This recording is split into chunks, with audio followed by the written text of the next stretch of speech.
Good God, there's a giant right there. I wonder if I can catch his little butt. Oh, I can catch his butt. Oh! Oh!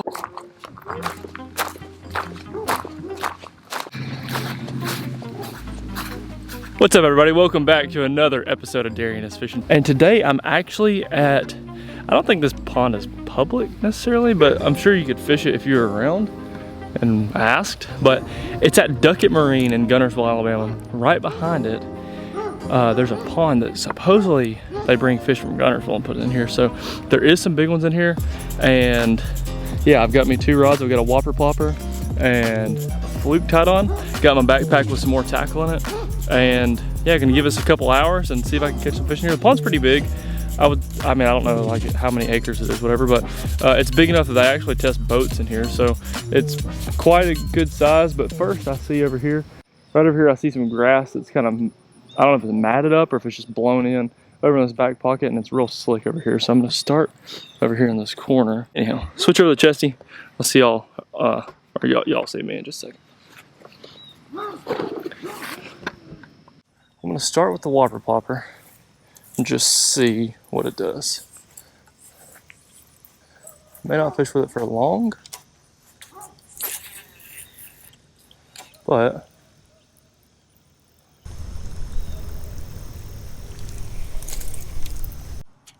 all right, first corner didn't work out so great. Time for a move.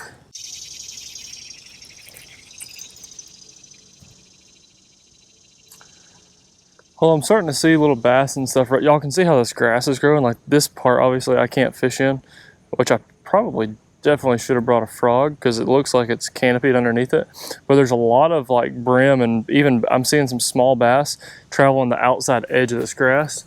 The only problem is it's kind of hard to, you gotta make a really long cast at an awkward angle to get up ahead of you and get outside that grass.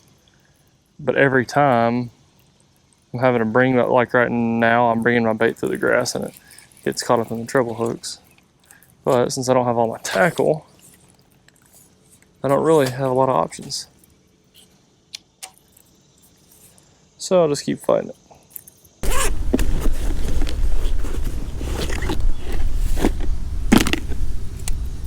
Alright, now I'm gonna throw a little jig. Dang, I should throw a chatterbait. I bet I would get wrecked on the chatterbait. Actually, I am gonna throw the chatterbait. I'm gonna go ahead and get this rigged up though. But definitely gonna throw the chatterbait.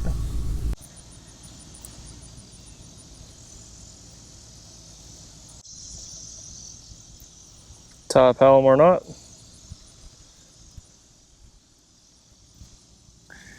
And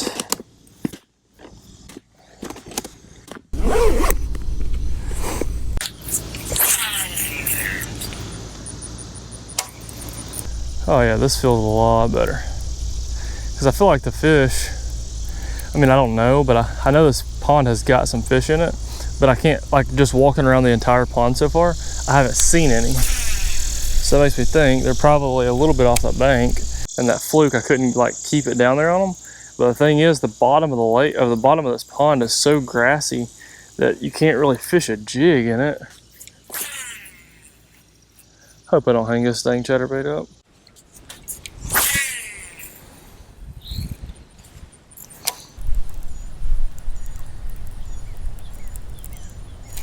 Got one. Not a big one, but first fish on the chatterbait. Literally about 3 or 4 minutes after tying that one on, and I finally have caught one.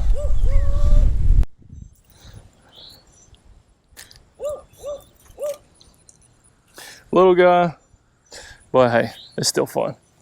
It don't matter.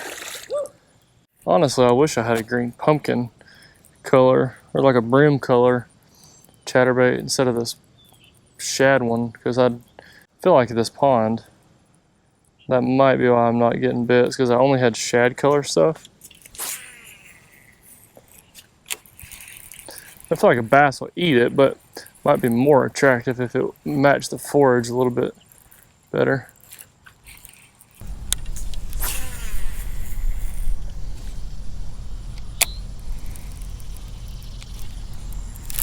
Another one.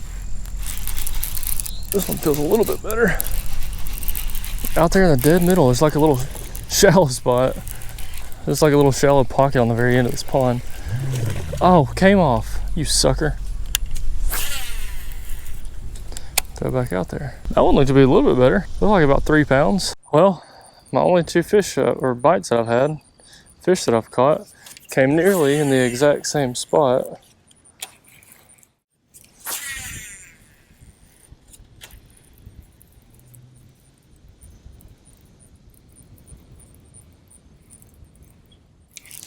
God, just got wrecked. Right off that point over there. Definitely feel like the chatterbait was a good swap. I just wish, I'll know next time to, one, bring more trailers because I didn't plan on throwing this thing.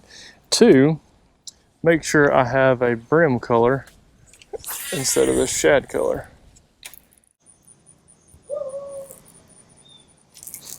Got one.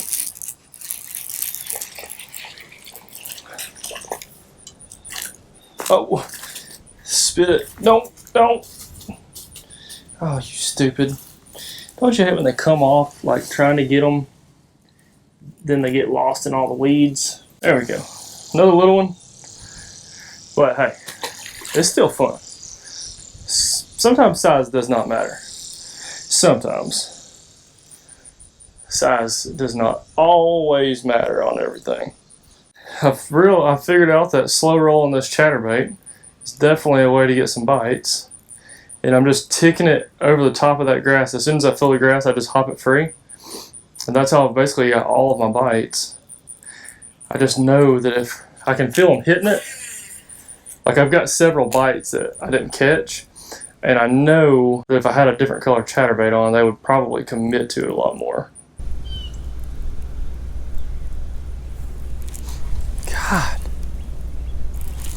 God, he missed it twice. Second time he got my freaking chunk, my trailer.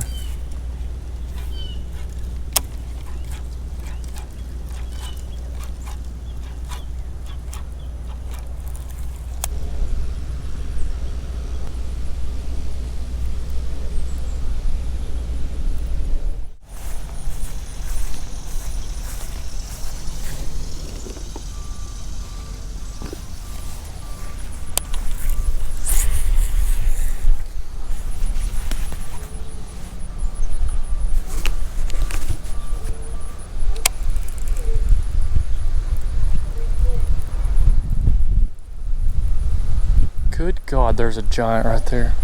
I know y'all can't see that, but that is a freaking, like a 5 or 6 pounder. Oh, he's close to me too. I wonder if I can catch his little butt. Oh, I can catch his butt. Oh, oh, got him. Oh, dude, that was so freaking sick. Oh, that was so cool. Okay, his head is a 5 or 6 pounder, but his body's skinny. This fish definitely came out of Guntersville. Dude, that was so cool. I just freaking saw him swimming on the bank. He choked that sucker too. That's the best one I've caught so far. That was like a 4 pounder. Look how big his mouth is. I pitched right over to him and he freaking instantly turned on it. Like a bedfish.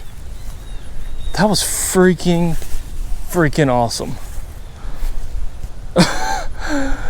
That never ever happens, by the way.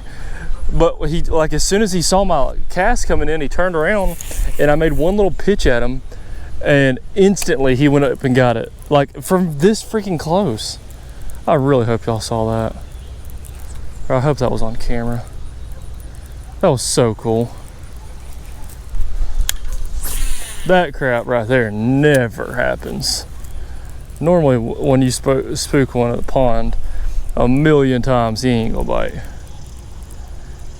Especially being this freaking close to him. Sometimes you can catch them if you walk away and then make a long cast back to where you were. But that was so awesome. Anytime you can catch a fish and watch him bite, it's freaking fun. It don't matter what it is. I think that's what makes brim fishing so much fun too, especially like old school bobber fishing, because you get that like visual of seeing the bobber go down. Anytime you get to see the thing go down, a frog, topwater, popar, a fluke, wacky rig up shallow and you can see them eat it. That's the most freaking fun thing there is. Like even throwing a big glide bait. I haven't caught one on a big glide bait before, but I have thrown it a bunch, and just seeing those fish follow it is so awesome. Like that, you can tell why those guys, those West Coast guys and the big bait guys, why they're so addicted to it. It's the same thing as it's the same adrenaline like frog fishing. You just get to watch them come eat it, and it's like, that's just freaking awesome. If you don't have fun fishing, then you're just dumb. I don't understand how somebody could go fishing and not have fun unless they're fishing a tournament. Tournaments, I ain't gonna lie, tournaments, they kind of stress me out a little bit. They're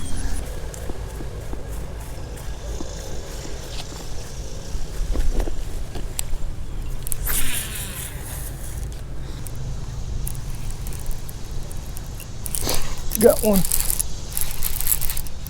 Oh, not a bad one. Crushed it. They're freaking, they dig this thing.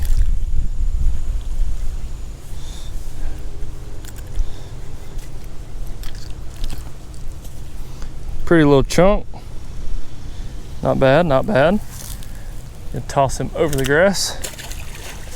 Not bad, not bad.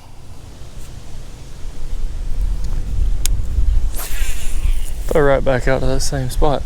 Because I actually got bit on the fall on that cast. I saw my line jump, and then I started reeling, and he came up and freaking smashed it. I mean, I know he wasn't big, but normally when you get like that super aggressive bite on the fall and then a hard bite, a lot of times that means there's multiple fish down there and they're fighting for the bait. Like they don't want to miss out on food, so they're kind of battling each other. Go crush it really quick. A lot of times when that happens, you can catch them back to back, especially like if I had all of my stuff, or like if I was in the boat, I might, you know, I'd make several casts, but after I made the one, you know, I catch one, make the same cast in there with the same bait, then the next cast, I'm gonna tie like a Texas, I have like pitch a Texas rig on there. Something that a little bit slower, a little bit different than what the one just ate. And 90% of the time you can catch. I haven't legit been pond fishing in so long. There's another one, that's a bigger one. Oh, it ain't either, just crushed it. It ain't a bigger one. God, they are freaking killing this chatterbait. If y'all pond fish a lot, you need to make sure you're throwing a freaking chatterbait, because they absolutely are crushing it. I mean, they're not big yet. That one's the smallest one I've caught yet. I haven't been pond fishing in so freaking long. I know one thing though, I ain't been in a while, but I ain't forgot what that bite feels like. That bite still feels good. Man, I used to pond fish every day. Literally in high school, I would bring I drove a little 94 Accord in high school, and I would bring I'd bring a rod and reel in my car, and I would have a one Plano box full of stuff, and literally go pond hopping every single day after school when I could drive.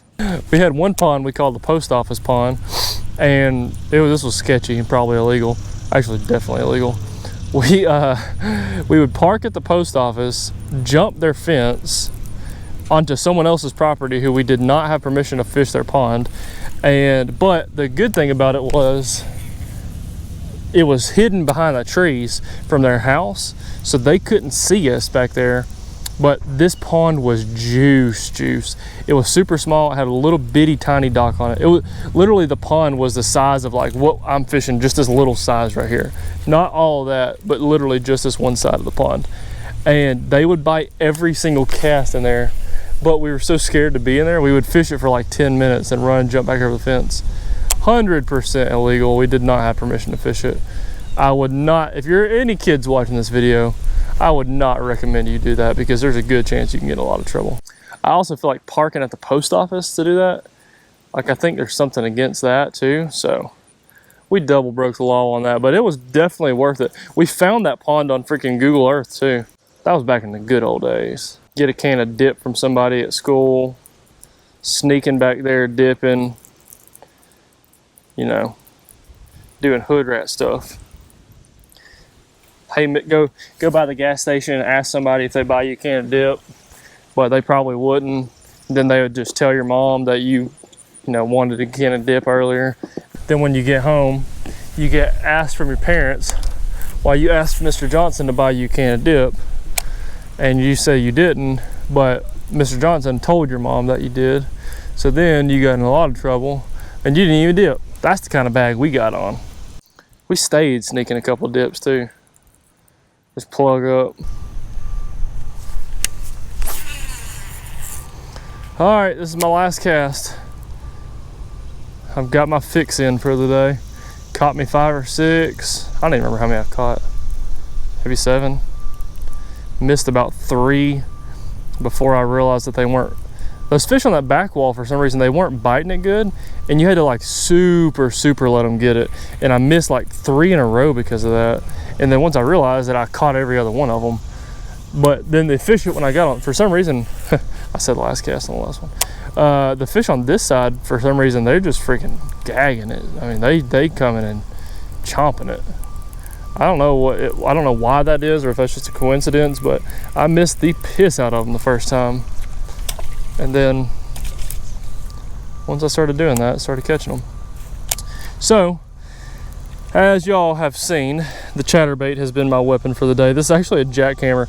I think it's kind of dumb I used the most expensive chatterbait there is to catch fish at the pond, but I didn't have another one, so luckily I didn't break it off. Using a Quantum Accurist 7-foot medium heavy, also using a Quantum Accurist reel. These are brand new. They also come in several different colors, like green, orange, blue, green, orange, blue, and white, I think. Super cool setup, very light, very extremely affordable. I think each piece is $100. So basically this is a $200 combo. I use it tournament fishing. I use it in several of my videos. This is, I believe, 17-pound line. And on the back of my chatterbait, I've just got a regular old little fluke on the back. I bit a little bit of the head off so it wasn't quite as long. And yeah, that's my pond setup for today. Also wanted to show you, there's my vlog camera. I got another setup. That's the one that I wanted to show you all this backpack. This is the GoPro Backpack, but I use it for pond fishing because it's pretty neat. You can see I've got the rod butt down in this side, and it's got another strap right here that goes around. Let me show you. So obviously this backpack is not a fishing backpack. It is for GoPro stuff, but you can see that loop goes around, and so you can keep your rod super tight, and then it's got another one on the top. This was originally made to hold a selfie stick, so when you wear your backpack, you have a GoPro up here and it's aiming over your shoulder. I use it for a fishing rod, and it works freaking perfectly. Your rod doesn't move around at all. Top zipper, I normally keep my keys in there, and I got GoPro batteries on the top in this waterproof side. That way, if I get in any water or anything, the GoPro batteries are safe. And then in the big pocket, you can see I've just got my tackle box. In my tackle box, what I always carry to the pond or to the river, and I need to stock this up a little bit better. So I've got one bass jig, got another bass jig, I've got and that's just 2 regular jigs. I've got a swing head, and I've got another swing head with a plastic already on it. Got a small whopper plopper. Got several different flukes. I normally don't have these rats in here, but I tried to do a video yesterday catching them on a rat.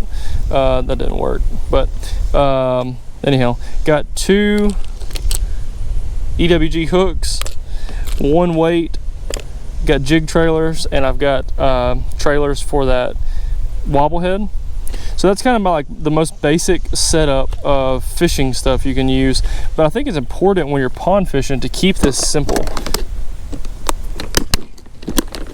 So yeah, when you're pond fishing, I think it's really important to just keep it simple. Don't bring a ton of tackle. Just bring what you know works. Like, oh God, my rod got stuck in the tree. Bring what you know works. You know, flukes always work, little small swim baits. I guess chatterbaits work. I've never thrown a chatterbait at the pond before. You know, little small topwaters like a popper. Frogs always work good at the pond. Keep it simple. Fish the things that you know works. Hope you guys enjoyed the video. I love fishing in the pond. I haven't get to do it in a while. I'm gonna start doing it a lot more. So drop a comment down below if you've got a good pond. If you're in North Alabama, you got a good pond, I'd love to come fish it. So drop a comment down below. As for now, I will see you guys on the next one. Hope you enjoyed the content. If you like this video, please give it a thumbs up. And if you haven't already, subscribe to my channel so you don't miss any more of the awesome things that I've got planned for the rest of the summer. And other than that, I'll catch you guys on the next one. Oh God.